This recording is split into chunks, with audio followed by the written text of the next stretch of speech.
diesel cars, mainly SUVs, can now remain on Delhi's roads. That's what the Supreme Court has ruled today. But owners will have to pay a green fine to compensate for polluting the city's air. Last year, the Supreme Court had temporarily banned the sale of large diesel cars in Delhi, triggering strong appeals from car manufacturers. The court today said it would levy an additional tax of 1% on the sale of diesel cars.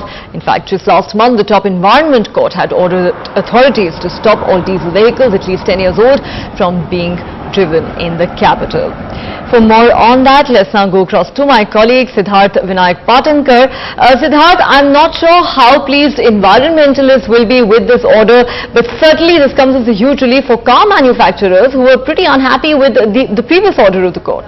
Oh, absolutely, Neha. It's something that they've been wanting to hear some sort of relief on for many months now.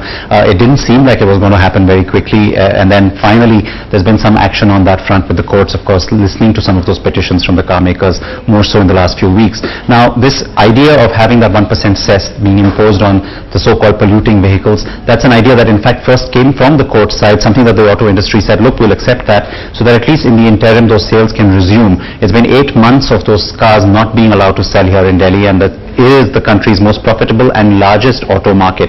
So a lot of these players were really missing out on, let's say, a large chunk of sales. Toyota, for example, saying that it lost out maybe more than about 1,000 or 1,500 Innovas that could have been sold across this time frame. And so the losses in terms of the monetary losses was not the only problem, of course. It was also about the lack of a policy or clarity going forward that the auto industry has been complaining about, saying that, look, you have to give us a roadmap to work with. And the positive outcome, if you will, that's come out of this entire exercise over the last 8 months is the fact that the government has now adopted that policy going forward. There will be stricter emissions. There will be the 2020 deadline being met for the BS6 fuels, the Euro 6 cycle. And I think that's the one thing that even environmentalists can take heart from, that look, at least with all of this action, with all of this noise that was made in the courtroom, you've got something positive and you've got a sort of a roadmap when it comes to these vehicles, because then it wouldn't matter if you're diesel, petrol, CNG or LPG.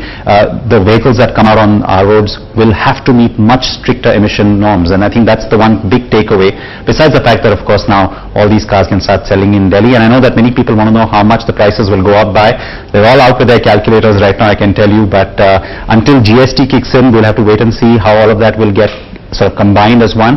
For now, it could be anywhere from about 8,000 to even more than 25,000 rupees, depending on the make, model and size of the car.